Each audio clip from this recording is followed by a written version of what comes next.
Chapter 6. What to do with your body. The practice of meditation has been going on for several thousand years. That is quite a bit of time for experimentation, and the procedure has been very, very thoroughly refined. Buddhist practice has always recognized that the mind and body are tightly linked and that each influences the other. Thus there are certain recommended physical practices which will greatly assist you to master your skill. And these practices should be followed. Keep in mind, however, that these postures are practice aids. Don't confuse the two. Meditation does not mean sitting in the lotus position. It is a mental skill.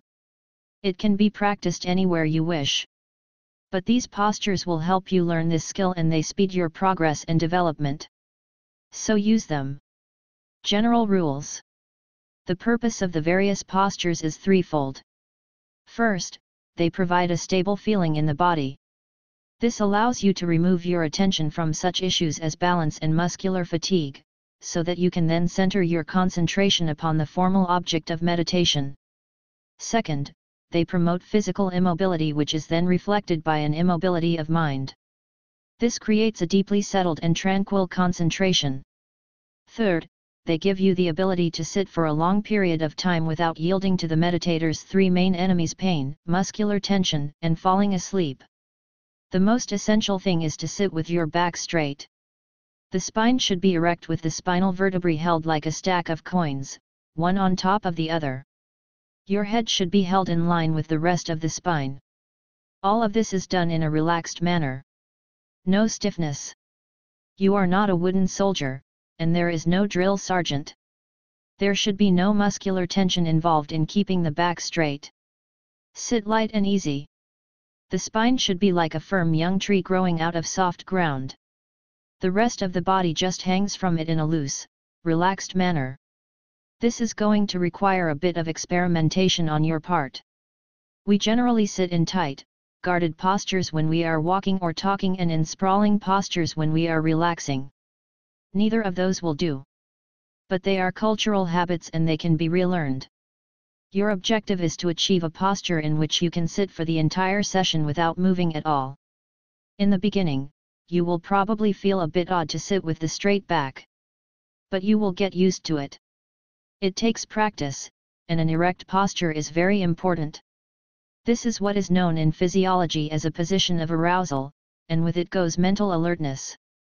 If you slouch, you are inviting drowsiness. What you sit on is equally important. You are going to need a chair or a cushion, depending on the posture you choose, and the firmness of the seat must be chosen with some care. Too soft a seat can put you right to sleep. Too hard can promote pain. Clothing. The clothes you wear for meditation should be loose and soft. If they restrict blood flow or put pressure on nerves, the result will be pain and or that tingling numbness which we normally refer to as our legs going to sleep. If you are wearing a belt, loosen it. Don't wear tight pants or pants made of thick material. Long skirts are a good choice for women. Loose pants made of thin or elastic material are fine for anybody. Soft, flowing robes are the traditional garb in Asia and they come in an enormous variety of styles such as sarongs and kimonos. Take your shoes off, and if your stockings are thick and binding, take them off, too. Traditional postures. When you are sitting on the floor in the traditional Asian manner, you need a cushion to elevate your spine. Choose one that is relatively firm and at least 3 inches thick when compressed. Sit close to the front edge of the cushion and let your crossed legs rest on the floor in front of you. If the floor is carpeted, that may be enough to protect your shins and ankles from pressure. If it is not, you will probably need some sort of padding for your legs. A folded blanket will do nicely. Don't sit all the way back on the cushion.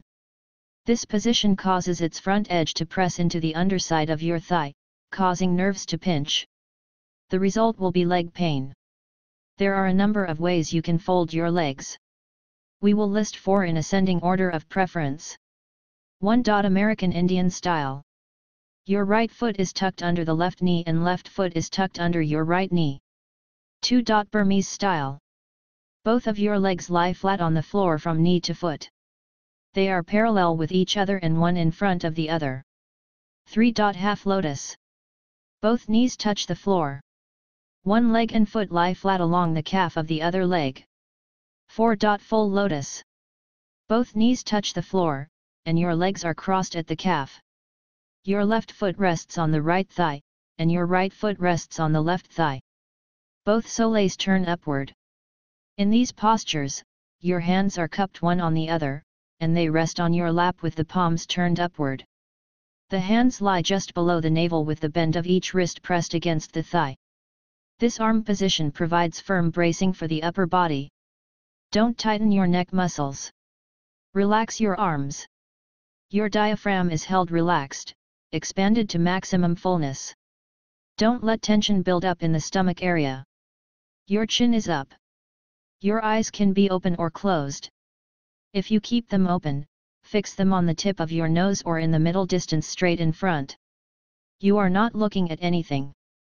You are just putting your eyes in some arbitrary direction where there is nothing in particular to see, so that you can forget about vision. Don't strain. Don't stiffen and don't be rigid. Relax, let the body be natural and supple. Let it hang from the erect spine like a rag doll. Half and full lotus positions are the traditional meditation postures in Asia. And the full lotus is considered the best. It is the most solid by far. Once you are locked into this position, you can be completely immovable for a very long period. Since it requires a considerable flexibility in the legs, not everybody can do it. Besides, the main criterion by which you choose a posture for yourself is not what others say about it. It is your own comfort. Choose a position which allows you to sit the longest without pain, without moving. Experiment with different postures. The tendons will loosen with practice. And then you can work gradually towards the full lotus. Using a chair. Sitting on the floor may not be feasible for you because of pain or some other reason. No problem. You can always use a chair instead. Pick one that has a level seat, a straight back and no arms. It is best to sit in such a way that your back does not lean against the back of the chair. The front of the seat should not dig into the underside of your thighs. Place your legs side by side, feet flat on the floor. As with the traditional postures, place both hands on your lap, cupped one upon the other. Don't tighten your neck or shoulder muscles, and relax your arms. Your eyes can be open or closed. In all the above postures, remember your objectives. You want to achieve a state of complete physical stillness, yet you don't want to fall asleep. Recall the analogy of the muddy water. You want to promote a totally settled state of the body which will engender a corresponding mental settling. There must also be a state of physical alertness which can induce the kind of mental clarity you seek. So experiment. Your body is a tool for creating desired mental states. Use it judiciously. Chapter 7. What to do with your mind. The meditation we teach is called insight meditation. As we have already said, the variety of possible objects of meditation is nearly unlimited, and human beings have used an enormous number down through the ages. Even within the Vipassana tradition there are variances. There are meditation teachers who teach their students to follow the breath by watching the rise and fall of the abdomen. Others recommend focusing attention on the touch of the body against the cushion, or hand against hand, or the feeling of one leg against the other. The method we are explaining here, however, is considered the most traditional and is probably what Gautama Buddha taught his students. The Satipatthana Sutta, the Buddha's original discourse on mindfulness, specifically says that one must begin by focusing the attention on the breathing and then go on to note all other physical and mental phenomena which arise. We sit, watching the air going in and out of our noses. At first glance, this seems an exceedingly odd and useless procedure. Before going on to specific instructions, let us examine the reason behind it. The first question we might address is why use any focus of attention at all? We are, after all, trying to develop awareness. Why not just sit down and be aware of whatever happens to be present in the mind? In fact, there are meditations of that nature. They are sometimes referred to as unstructured meditation, and they are quite difficult. The mind is tricky. Thought is an inherently complicated procedure. By that we mean we become trapped, wrapped up, and stuck in the thought chain. One thought leads to another, which leads to another, and another, and another, and so on. 15 minutes later we suddenly wake up and realize we spent that whole time stuck in a daydream or sexual fantasy or a set of worries about our bills or whatever. There is a difference between being aware of a thought and thinking a thought. That difference is very subtle. It is primarily a matter of feeling or texture. A thought you are simply aware of with bare attention feels light in texture. There is a sense of distance between that thought and the awareness viewing it. It arises lightly like a bubble, and it passes away without necessarily giving rise to the next thought in that chain. Normal conscious thought is much heavier in texture. It is ponderous, commanding, and compulsive. It sucks you in and grabs control of consciousness. By its very nature it is obsessional, and it leads straight to the next thought in the chain, apparently with no gap between them. Conscious thought sets up a corresponding tension in the body, such as muscular contraction or a quickening of the heartbeat. But you won't feel tension until it grows to actual pain. Because normal conscious thought is also greedy. It grabs all your attention and leaves none to notice its own effect. The difference between being aware of the thought and thinking the thought is very real. But it is extremely subtle and difficult to see. Concentration is one of the tools needed to be able to see this difference. Deep concentration has the effect of slowing down the thought process and speeding up the awareness viewing it. The result is the enhanced ability to examine the thought process. Concentration is our microscope for viewing subtle internal states. We use the focus of attention to achieve one-pointedness of mind with calm and constantly applied attention. Without a fixed reference point, you get lost, overcome by the ceaseless waves of change flowing round and round within the mind. We use breath as our focus. It serves as that vital reference point from which the mind wanders and is drawn back. Distraction cannot be seen as distraction unless there is some central focus to be distracted from. That is the frame of reference against which we can view the incessant changes and interruptions that go on all the time as a part of normal thinking. Ancient Pali texts liken meditation to the process of taming a wild elephant.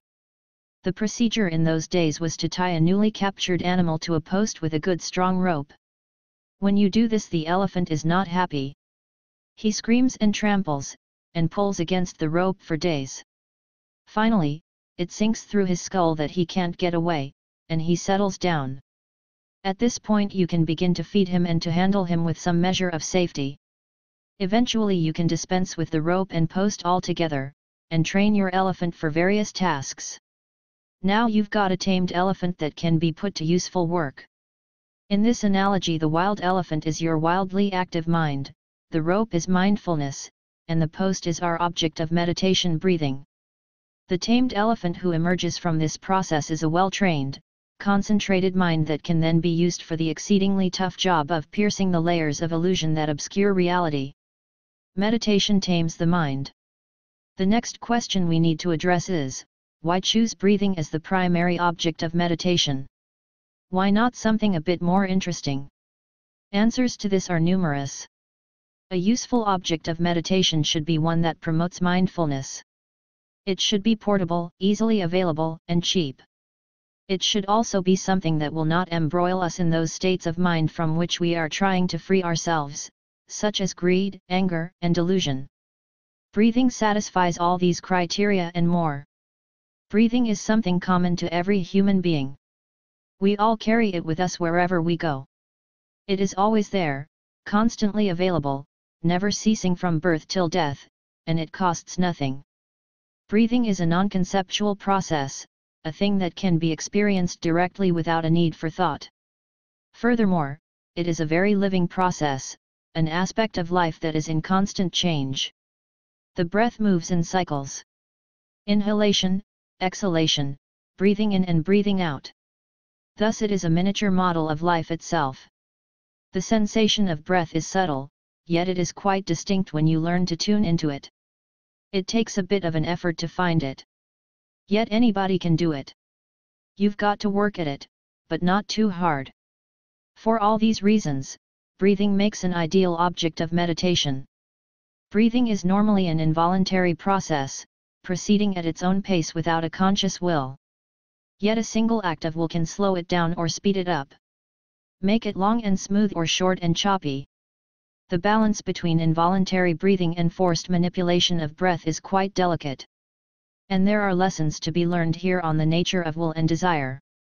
Then, too, that point at the tip of the nostril can be viewed as a sort of a window between the inner and outer worlds. It is a nexus point and energy transfer spot where stuff from the outside world moves in and becomes a part of what we call me. And where a part of me flows forth to merge with the outside world.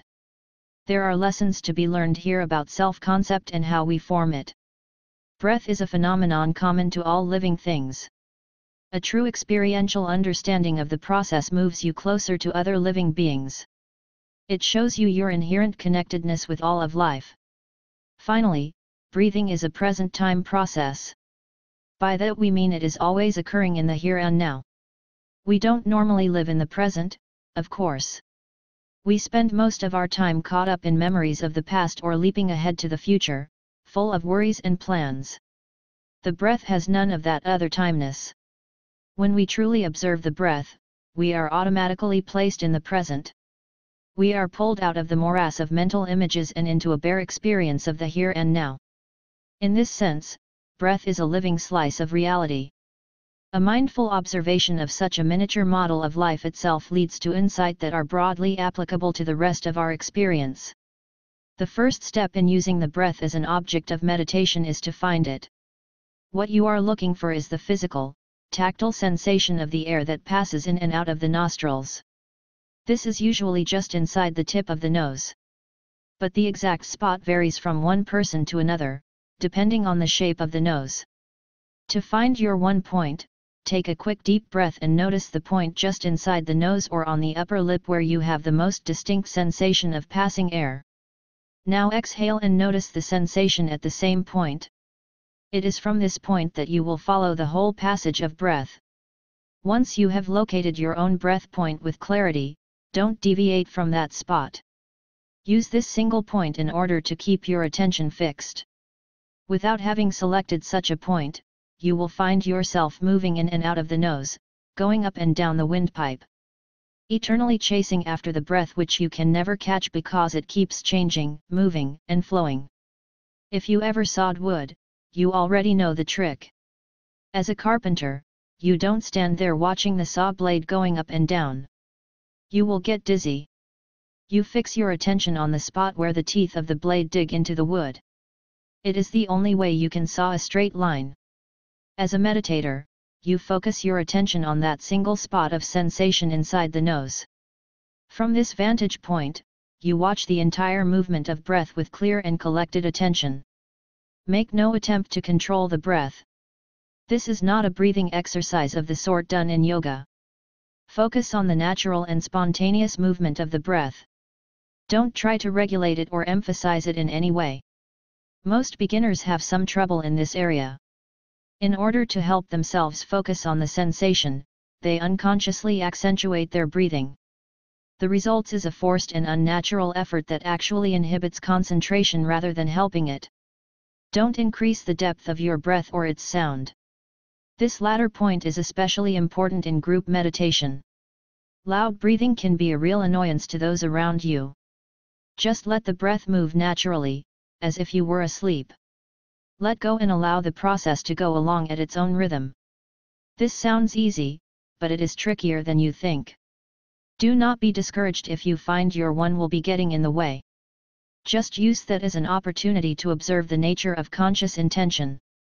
Watch the delicate interrelation between the breath, the impulse to control the breath and the impulse to cease controlling the breath. You may find it frustrating for a while, but it is highly profitable as a learning experience, and it is a passing phase. Eventually, the breathing process will move along under its own steam. And you will feel no impulse to manipulate it.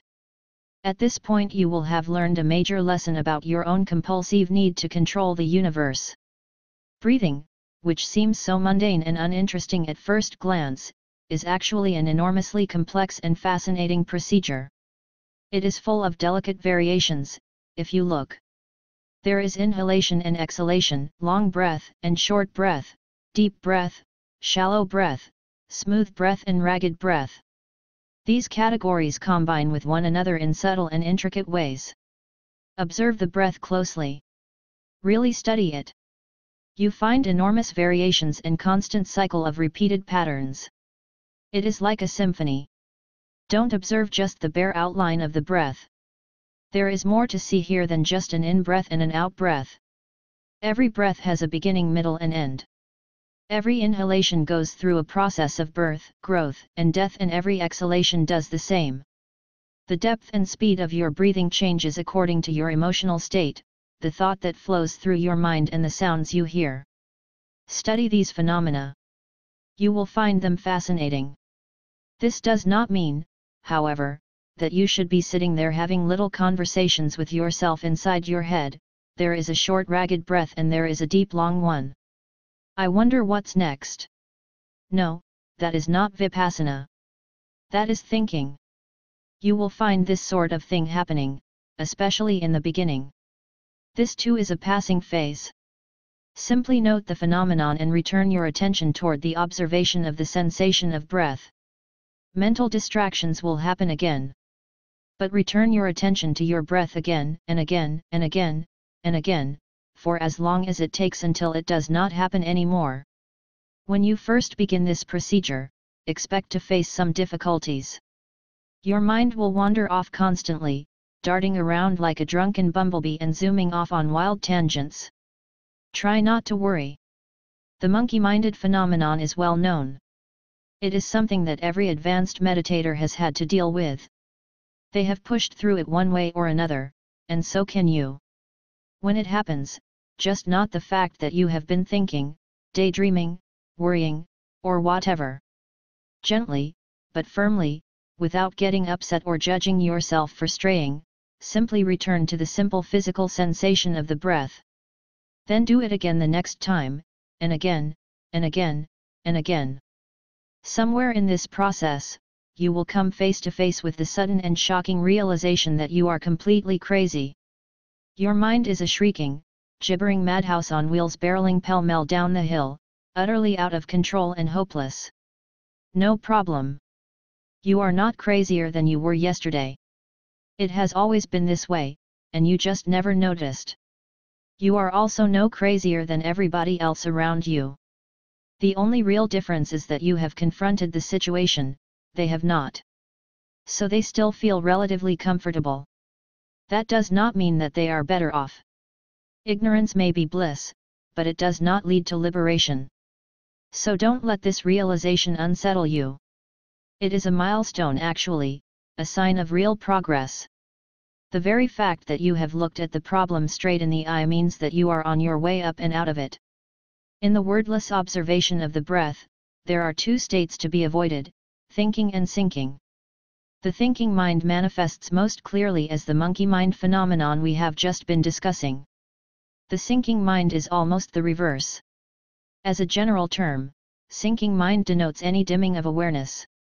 At its best, it is sort of a mental vacuum in which there is no thought, no observation of the breath, no awareness of anything. It is a gap, a formless mental gray area rather like a dreamless sleep. Sinking mind is a void. Avoid it. Vipassana meditation is an active function. Concentration is a strong, energetic attention to one single item. Awareness is a bright clean alertness. Samadhi and sati, these are the two faculties we wish to cultivate. And sinking mind contains neither. At its worst, it will put you to sleep. Even at its best it will simply waste your time. When you find you have fallen into a state of sinking mind, just note the fact and return your attention to the sensation of breathing. Observe the tactile sensation of the in-breath. Feel the touch sensation of the out-breath. Breathe in, breathe out and watch what happens. When you have been doing that for some time, perhaps weeks or months, you will begin to sense the touch as a physical object. Simply continue the process, breathe in and breathe out. Watch what happens. As your concentration deepens, you will have less and less trouble with monkey mind. Your breathing will slow down and you will track it more and more clearly. With fewer and fewer interruptions, you begin to experience a state of great calm in which you enjoy complete freedom from those things we call psychic irritants. No greed, lust, envy, jealousy, or hatred. Agitation goes away. Fear flees. These are beautiful, clear, blissful states of mind. They are temporary, and they will end when meditation ends. Yet even these brief experiences will change your life. This is not liberation, but these are stepping stones on the path that leads in that direction. Do not, however, expect instant bliss. Even these stepping stones take time and effort and patience. The meditation experience is not a competition. There is a definite goal. But there is no timetable. What you are doing is digging your way deeper and deeper through the layers of illusion toward realization of the supreme truth of existence. The process itself is fascinating and fulfilling. It can be enjoyed for its own sake. There is no need to rush. At the end of a well-done meditation session, you will feel a delightful freshness of mind. It is peaceful, buoyant, and joyous energy which you can then apply to the problems of daily living. This in itself is reward enough. The purpose of meditation is not to deal with problems, however, and problem solving ability is a fringe benefit and should be regarded as such. If you place too much emphasis on the problem-solving aspect, you will find your attention turning to those problems during the session, sidetracking concentration. Don't think about your problems during your practice. Push them aside very gently. Take a break from all that worrying and planning. Let your meditation be a complete vacation. Trust yourself, trust your own ability to deal with these issues later, using the energy and freshness of mind that you build up during your meditation. Trust yourself this way and it will actually occur. Don't set goals for yourself that are too high to reach. Be gentle with yourself. You are trying to follow your own breathing continuously and without a break. That sounds easy enough, so you will have a tendency at the outset to push yourself to be scrupulous and exacting. This is unrealistic. Take time in small units instead. At the beginning of an inhalation, make the resolve to follow the breath just for the period of that one inhalation. Even this is not so easy, but at least it can be done.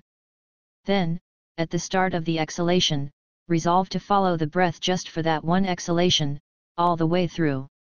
You will still fail repeatedly, but keep at it. Every time you stumble, start over. Take it one breath at a time. This is the level of the game where you can actually win. Stick at it, fresh resolve with every breath cycle, tiny units of time. Observe each breath with care and precision, taking it one split second on top of another, with fresh resolve piled one on top of the other.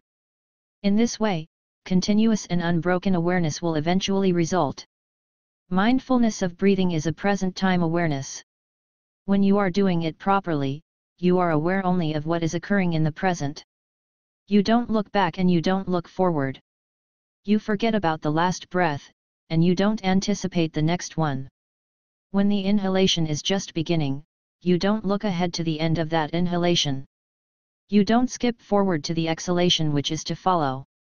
You stay right there with what is actually taking place. The inhalation is beginning, and that's what you pay attention to, that and nothing else. This meditation is a process of retraining the mind. The state you are aiming for is one in which you are totally aware of everything that is happening in your own perceptual universe, exactly the way it happens, exactly when it is happening. Total, unbroken awareness in the present time. This is an incredibly high goal, and not to be reached all at once. It takes practice, so we start small. We start by becoming totally aware of one small unit of time, just one single inhalation. And, when you succeed, you are on your way to a whole new experience of life. Chapter 8. Structuring your meditation. Everything up to this point has been theory. Now let's dive into the actual practice. Just how do we go about this thing called meditation? First of all, you need to establish a formal practice schedule, a specific period when you will do vipassana meditation and nothing else. When you were a baby, you did not know how to walk. Somebody went to a lot of trouble to teach you that skill. They dragged you by the arms. They gave you lots of encouragement. Made you put one foot in front of the other until you could do it by yourself. Those periods of instruction constituted a formal practice in the art of walking. In meditation, we follow the same basic procedure. We set aside a certain time, specifically devoted to developing this mental skill called mindfulness. We devote these times exclusively to that activity, and we structure our environment so there will be a minimum of distraction. This is not the easiest skill in the world to learn. We have spent our entire life developing mental habits that are really quite contrary to the ideal of uninterrupted mindfulness. Extricating ourselves from those habits requires a bit of strategy. As we said earlier, our minds are like cups of muddy water. The object of meditation is to clarify this sludge so that we can see what is going on in there. The best way to do that is just let it sit. Give it enough time and it will settle down. You wind up with clear water. In meditation, we set aside a specific time for this clarifying process. When viewed from the outside, it looks utterly useless. We sit there apparently as productive as a stone gargoyle. Inside, however, quite a bit is happening. The mental soup settles down, and we are left with a clarity of mind that prepares us to cope with the upcoming events of our lives. That does not mean that we have to do anything to force this settling. It is a natural process that happens by itself. The very act of sitting still being mindful causes this settling. In fact, any effort on our part to force this settling is counterproductive. That is repression, and it does not work. Try to force things out of the mind and you merely add energy to them. You may succeed temporarily, but in the long run you will only have made them stronger. They will hide in the unconscious until you are not watching, then they will leap out and leave you helpless to fight them off. The best way to clarify the mental fluid is to just let it settle all by itself. Don't add any energy to the situation. Just mindfully watch the mud swirl, without any involvement in the process. Then, when it settles at last, it will stay settled. We exert energy in meditation, but not force. Our only effort is gentle, patient mindfulness. The meditation period is like a cross-section of your whole day. Everything that happens to you is stored away in the mind in some form, mental or emotional. During normal activity, you get so caught up in the press of events that the basic issues with which you are dealing are seldom thoroughly handled. They become buried in the unconscious, where they seethe and foam and fester. Then you wonder where all that tension came from. All of this material comes forth in one form or another during your meditation. You get a chance to look at it, see it for what it is, and let it go. We set up a formal meditation period in order to create a conducive environment for this release. We re-establish our mindfulness at regular intervals. We withdraw from those events which constantly stimulate the mind. We back out of all the activity that prods the emotions. We go off to a quiet place and we sit still, and it all comes bubbling out. Then it goes away. The net effect is like recharging a battery. Meditation recharges your mindfulness. Where to sit? Find yourself a quiet place, a secluded place, a place where you will be alone. It doesn't have to be some ideal spot in the middle of a forest. That's nearly impossible for most of us, but it should be a place where you feel comfortable, and where you won't be disturbed. It should also be a place where you won't feel on display. You want all of your attention free for meditation, not wasted on worries about how you look to others. Try to pick a spot that is as quiet as possible. It doesn't have to be a soundproof room, but there are certain noises that are highly distracting, and they should be avoided. Music and talking are about the worst. The mind tends to be sucked in by these sounds in an uncontrollable manner, and there goes your concentration. There are certain traditional aids that you can employ to set the proper mood. A darkened room with a candle is nice. Incense is nice. A little bell to start and end your sessions is nice. These are paraphernalia, though. They provide encouragement to some people. but they are by no means essential to the practice. You will probably find it helpful to sit in the same place each time. A special spot reserved for meditation and nothing else is an aid for most people. You soon come to associate that spot with the tranquility of deep concentration, and that association helps you to reach deep states more quickly. The main thing is to sit in a place that you feel is conducive to your own practice. That requires a bit of experimentation. Try several spots until you find one where you feel comfortable. You only need to find a place where you don't feel self-conscious, and where you can meditate without undue distraction. Many people find it helpful and supportive to sit with a group of other meditators. The discipline of regular practice is essential, and most people find it easier to sit regularly if they are bolstered by a commitment to a group sitting schedule. You've given your word, and you know you are expected. Thus the "I'm too busy" syndrome is cleverly skirted.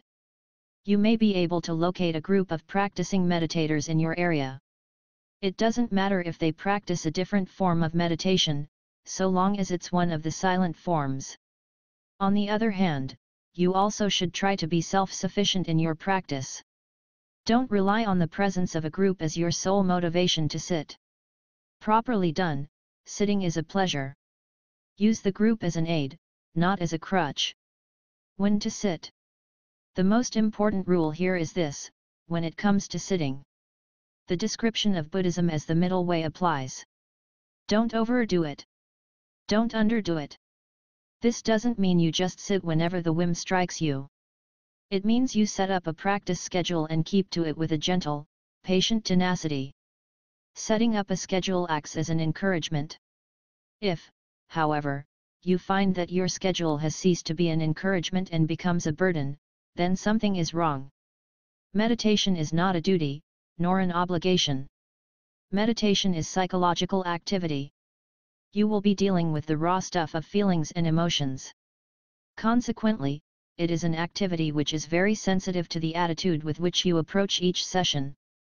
What you expect is what you are most likely to get.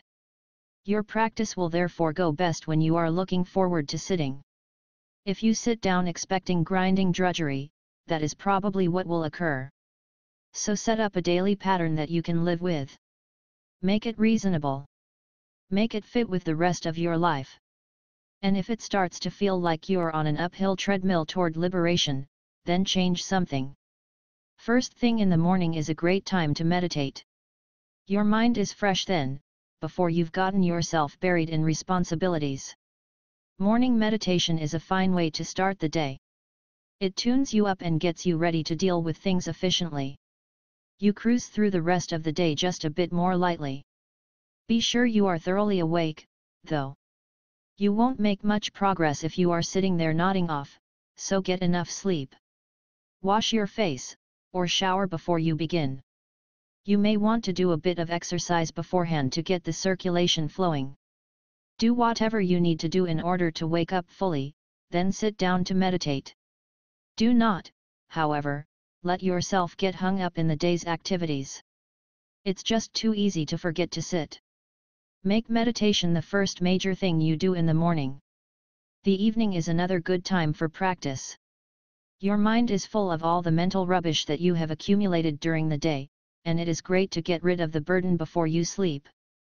Your meditation will cleanse and rejuvenate your mind.